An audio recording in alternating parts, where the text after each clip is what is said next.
كيزيد يخلينا بدون نطوروا. مجامله صراحه الله انت شنو تقول راه للناس؟ كليان الناس- جيت عندكم غير اليوم انا راه اي واحد كنصحو يجي لهذا المحل غياخذ طوموبيلته مزيانه من داكشي الرفيع بحال جديده من الداخل. الحمد لله اليوم سالينا التركاب كامل. اخر طوموبيل هي دار سيزون كامل ركبنا ليها دراغو سيري، صرت من كاج فولو ديال الدراغو. اجي معايا خويا عبد الصمد نسمعوا كلمه ديال مول الطوموبيل اش كيقول في حق ديال التنظيف.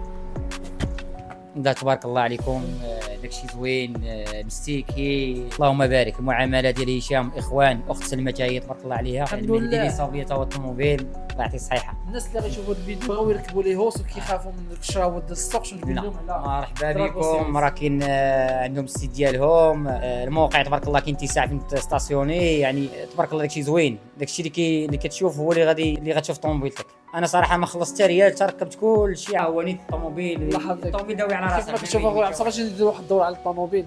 انت السي عبد الصمد الظهر ديال الطوموبيل تبارك الله راه مقسوم جوج. واخا ما كاينش الضوء ولكن اهم حاجه عندنا هو الزبون ديالنا غادي فرحان. اي واحد كنصحو يجي لهذا المحل غياخذ طوموبيلته مزيانه من داكشي الرفيع بحال جديده من الداخل.